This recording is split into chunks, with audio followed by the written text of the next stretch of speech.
not talking about Buddy the Elf, or about that kid who might shoot his eye out.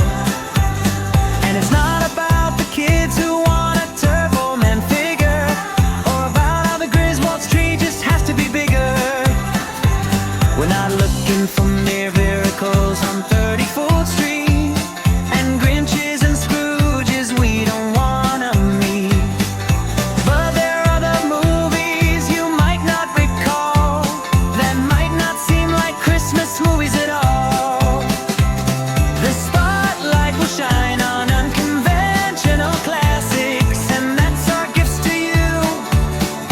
More movies for your holiday list. Merry Christmas, Happy Hanukkah, Happy Kwanzaa, have a nice day. Whatever you celebrate, we're glad that you're celebrating it here with us. We appreciate you watching. We're very thankful for everything that's happened over this last year. This is particular installment, John's going to tell you a little bit about in just a moment. I'm Kyle Pearson.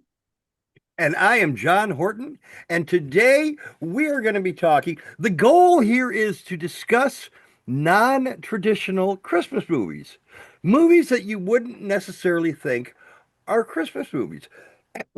Excuse me. That's the goal. But you know, we're probably going to go off on a tangent and end up talking about 15 other different things. But let's start off by talking about non-traditional Christmas movies. As an example, Gremlins, Die Hard. These are movies that are arguably, by a lot of people, not Christmas movies. However, there's a lot of people that say they are Christmas movies. Kyle, do you think they're Christmas movies or no? They take place during Christmas. Christmas is mentioned throughout both of the films. To me, they're Christmas movies. The theaters bring them back at Christmas time. They're on TV now. Whether you want to, they might not be Christmas themed, but they're great movies to watch during Christmas, and it breaks up the Christmas monotony of the Hallmark Channel invasion. So if I'm going to have to watch a guy and a girl in a small town whose rent is due and they don't know what they're going to do, but the magic of Christmas solves the problem, I also want to see Nakatomi Plaza blow up. Exactly. I want to see a gremlin inside of a microwave go. Exactly. To me, that's the holidays. That's what brings out my Christmas spirit. There you go. But besides those movies, there are 4 other films that John and I think you should watch this holiday season. John, what's your number 1? My number 1, top of the line, I'm going to start from the very tippy top of the mountain. The number 1 Christmas movie that me and my wife watch every single fucking year, Black Christmas. Okay. It is a horror flick. Yes, it is from late 70s. We've actually kind of talked about it just a teeny little bit here because the director is Bob Clark, who also did A Christmas Story and Porky's.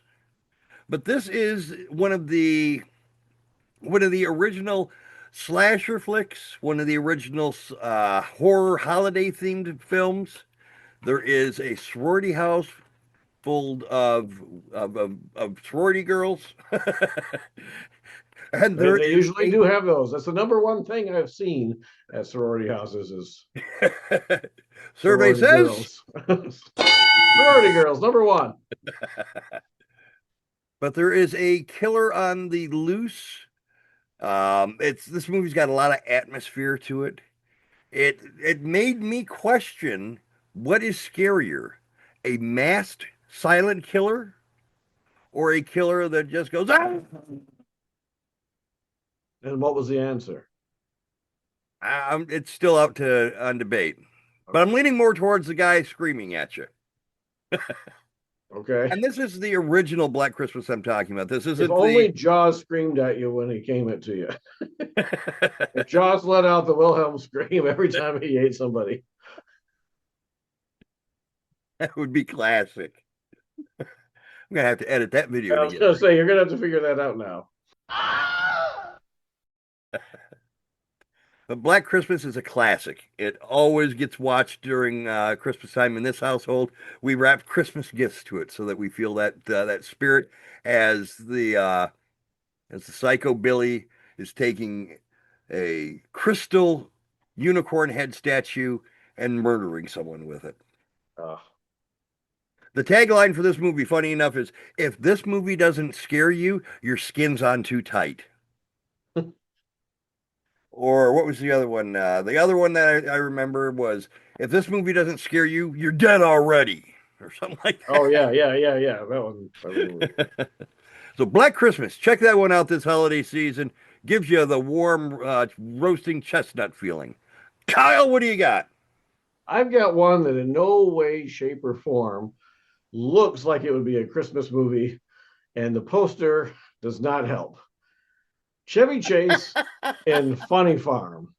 First of all, this poster was so bad that they replaced it with another poster. Yeah, So that's pretty bad.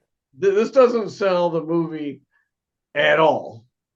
It's only called Funny Farm because his character's name is Andy Farmer. So the title doesn't even really, they're like, okay, we got to let people know it's a comedy. So put the word funny in there and then maybe break an egg over his head. This is no way to sell this particular film. And when you think of Chevy Chase, other than thinking Spies Like Us that we talked about earlier this week, you think often about Christmas Vacation. Many people watch Christmas Vacation year after year. I'm one of those people who have seen it year after year after year. And after a while, you want a break, maybe. You're like, okay, maybe this year we don't watch all the same Chevy Chase Christmas Vacation over and over again. This is the one that I would recommend. In the beginning, that doesn't even take place in the winter. It's taking place in the summer. It's about him and his wife, and they're leaving the big city, and he's going to write the great American novel in a small little town. So once they get there, everything goes wrong. From their furniture not showing up on time to them not getting along with the neighbors to snakes in their yard to their house phone being a pay phone that they have to put money in every time they want to make a phone call.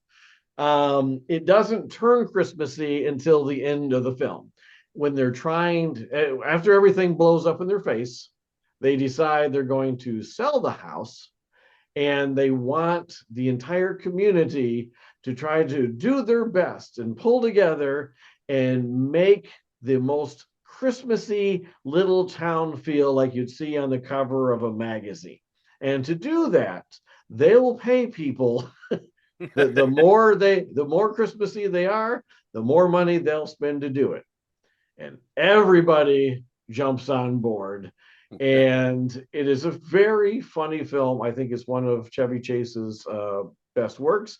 Again, it really wasn't marketed well, so some people haven't even heard of this film.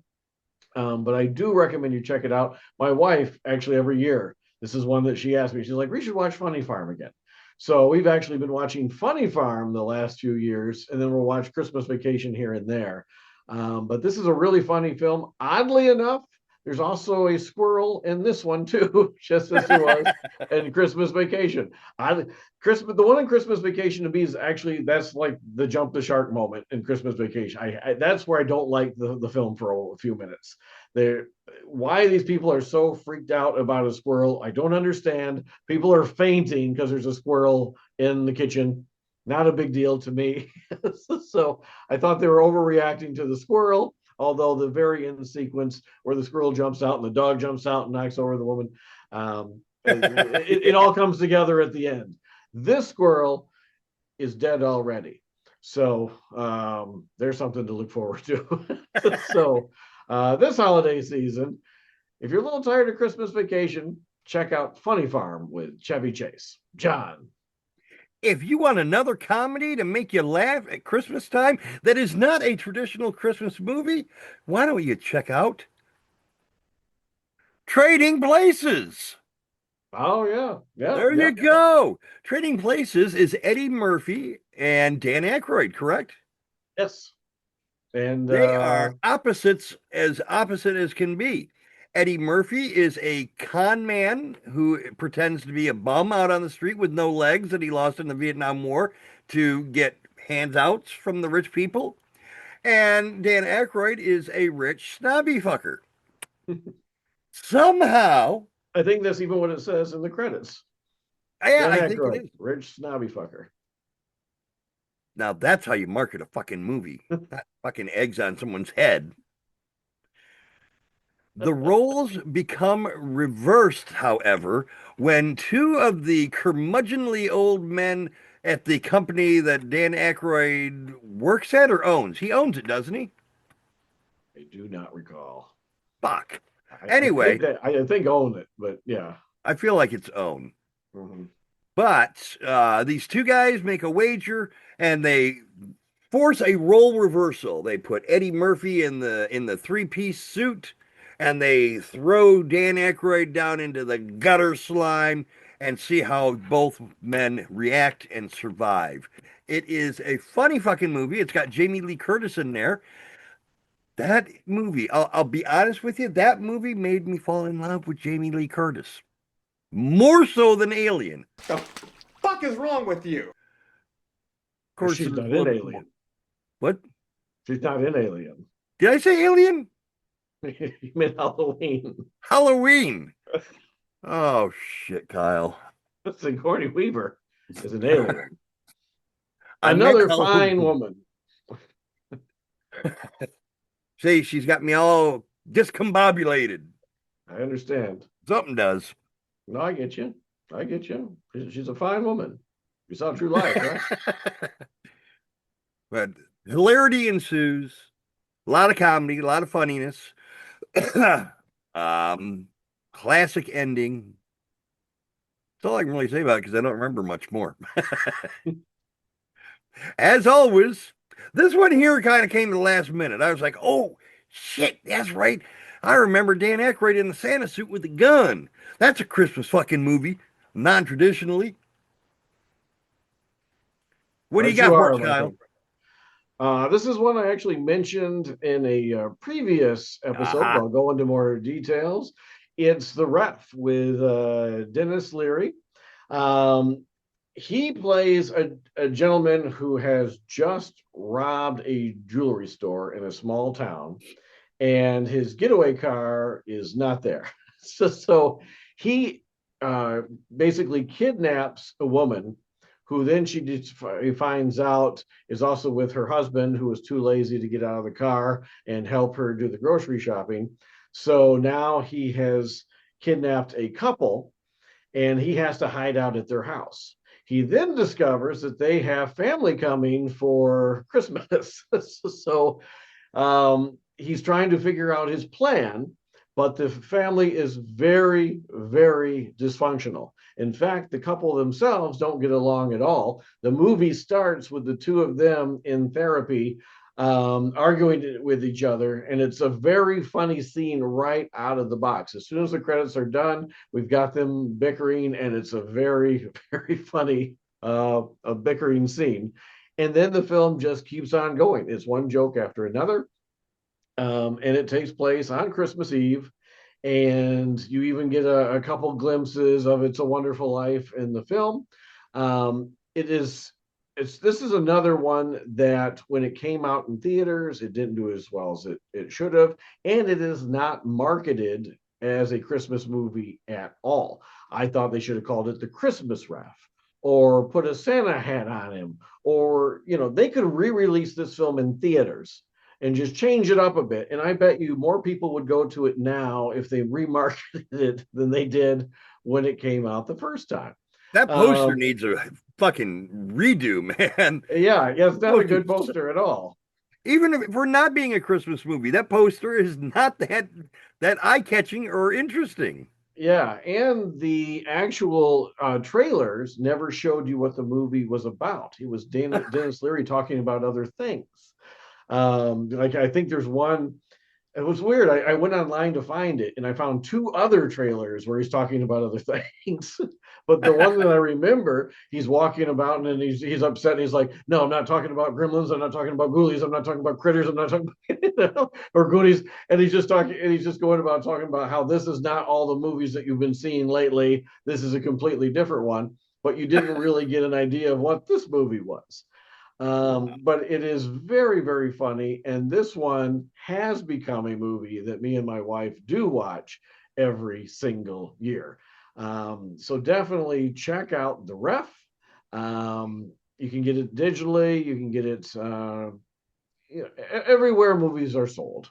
I do know, don't buy the DVD, however. Actually, this is a better movie to get digitally unless they've re-released it maybe on Blu-ray or something. Because the original DVD, if you play it on modern DVD players, it's widescreen, but it's formatted for a 4:3. So if you watch it on a widescreen now, you have a black box around the entire movie. And, oh my God. Yeah, and I had just upgraded and I put the disc in and I'm watching this little movie the whole time. I'm like, no, I'm not doing this again next year. So I bought the digital version, which fills my entire screen. So if you're going to buy it, actually digital is the way to go. Or I'm pretty sure if there's a Blu-ray version, get the Blu-ray version instead. One more thing I just thought of though, because we're talking about Christmas movies, it's not technically a Christmas movie, but it will be released at Christmas, is Anaconda. Oh, no. It's the countdown to Anaconda. That's right, ladies and gentlemen. There's going to be a brand new Anaconda movie, but this one's a comedy. Not the voice portrayal in the first film wasn't comedic enough. This one really is meant to be a comedy. You got Paul Rudd, you got Jack Black, and they want to make a remake of their favorite film when they were kids. However, the snake that they get for the movie dies. So they have to go into the jungle and they have to find a new Anaconda. Crocodile. So they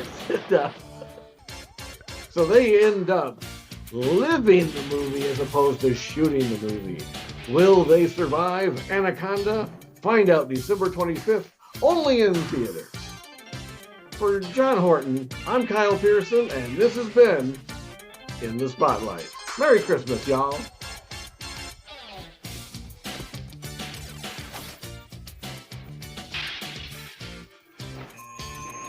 Now, I hate Christmas. I used to love Christmas, you know, food and reindeer and ties and bags of fluffy new socks. Now I even hate socks.